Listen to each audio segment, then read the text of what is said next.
In order to help myself to be able to remember how to tell a story and what a story is, I've created a little memory device that just helps it stay in my head.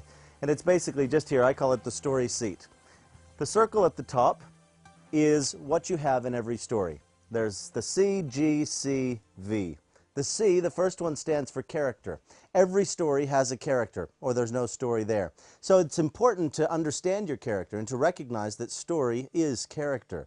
So knowing your character, understanding their emotions, understanding why they do what they do is very important. The next, we have goals. Now, every story has a goal.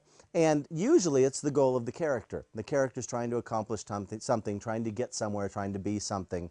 But sometimes it's the author or the storyteller's goal, and the character doesn't actually know what the goal is, but they're helping the story toward the goal. But usually it's the character that has the goal. Then you have conflict. The conflict is what gets between the character and accomplishing the goal. The conflict's what creates a story happening. Because if you just had a character with his goal and he could just achieve it with no problems, there wouldn't be a narrative. So the conflict gets between the character and the goal. Now, you could have a story just there, CGC. But when we're preparing a sermon or any kind of teaching where we want to share something important, we want to ask the question, what am I trying to teach? What is it that I want people to understand? And this V in the middle stands for values. What is the value that I'm trying to share in this presentation, in this sermon, in this story? And the value can come through the character, can come through the goals, can come through the conflict. Any part of the story can develop the value, and that's why I've put it as a large V in the middle, because the value is all throughout the story. Now, when we're using a story in sermon, there's a few things that help us to understand what story is and why it's so important. First of all, I love this word, homo narrans. Basically means a creature of story.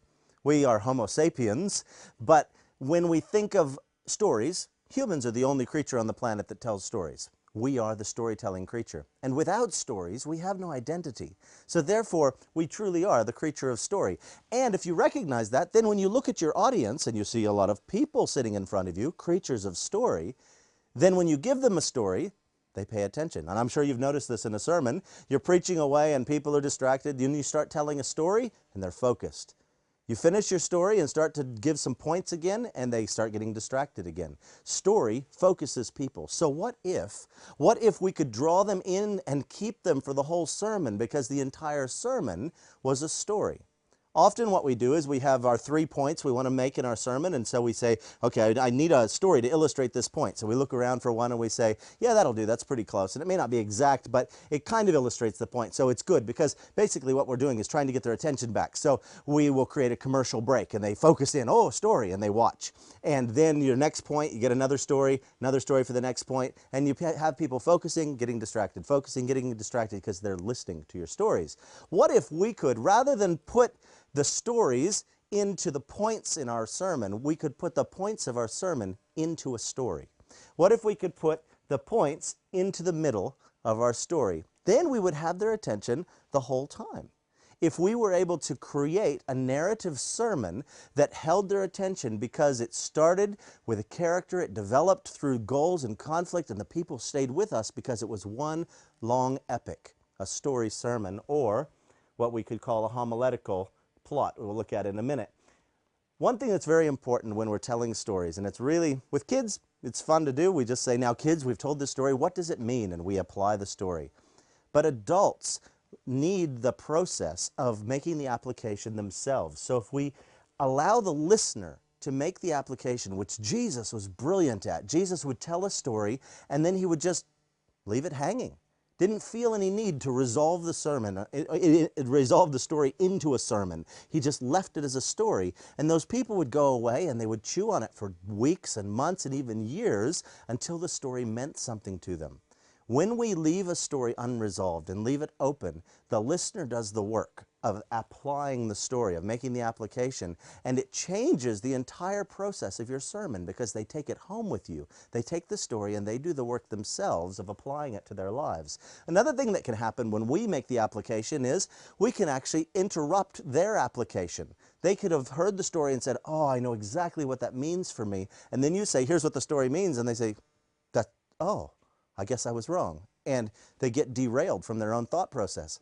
I'm sure you've had this happen after a sermon where someone comes up and says, you know, when you said da-da-da-da-da, that was exactly what I needed to hear today. And you think back over your sermon and you think, I never said that. Well, that's because that person was open to the Spirit and the Spirit spoke to them. So if we can allow the Spirit to do His work through story, tell a story and let the people apply it to their lives, the story will stay with them for a long time into the future and will shape them. That sermon will shape them for days, weeks, months, even years to come. To create a sermon that is a story is not a new idea. The first book that I can find of when it came out, of when a book was written about it, was in 1980 by a man named Eugene Laurie, and he wrote a book called The Homiletical Plot. And in this book, what Eugene says is, you can actually make a sermon be a story, or you can make a story be a sermon. You can use a plot line of story to construct a sermon. So there's two ways of thinking of story as sermon. One is to say, I'm going to tell a story, and it's going to be a sermon. I'm going to tell a story. I'm going to put the points into the mouth of the character, like I was saying here. There's another way, which is saying, why not use the structure of how a story works to develop my sermon? So if we were going to do that, what this model says is, the first thing that happens in a story is the oops. Something happens to the character, something that needs to be fixed. And then the character starts trying to solve it. And so you can start in your process saying, how can I understand this? How can I understand the Sabbath? Well, what is the purpose of the Sabbath? Is it just I have to do this and I can't do that?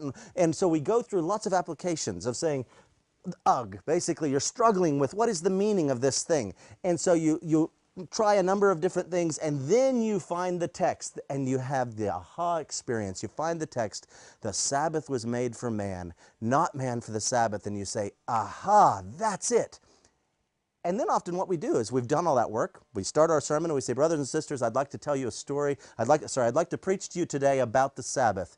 And I want to start with the text that says, Sabbath was made for man, not man for the Sabbath. And what you've done, you've taken them straight to the aha, and they haven't gone through this whole process, so they don't really get it as much as you do. They're not that bought into the story. So take them through this process, take them on that journey, and then when they get to the aha, and you start applying it to life, and you have the we experience of saying, this is what it means to me every day, this is what it means to me on the weekend, this is what it means to me every month, this is what it means to me every year. And then you have the yeah at the end of the sermon, which is that you look in Isaiah, and it says, and the Sabbath will go on throughout eternity with God and His people.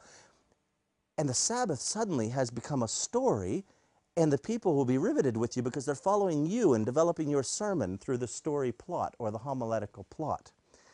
Now, when we look back at that story of the dragon that I told at the beginning of this presentation, 3 weeks after that story was told to my children, I was putting Mikey to bed.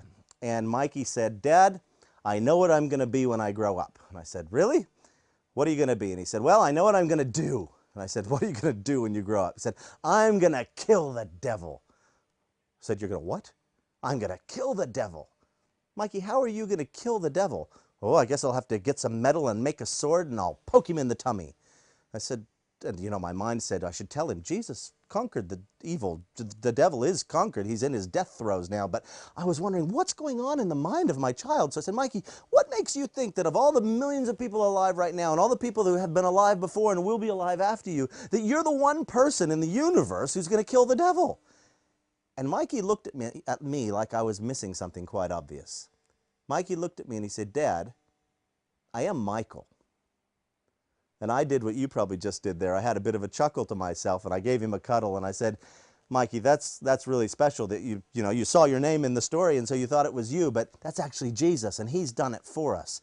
But Mikey hit on something that all of us can hit on, and that is that our names are in that passage. We are the ones. These are they who are keeping the commandments of God and have the testimony of Jesus. These are the storytellers that are telling the Jesus story. Who are they? These are the ones who were washed in the blood of the Lamb and by the word of their testimony. The story of Jesus is the identifying mark of His end-time people. The storytellers of Jesus, that's us. You and I are God's storytellers. And I would challenge you to look at the way you preach your sermons and say, how can I involve narrative and sermon? How can I raise the effectiveness of my sermons through the power of story?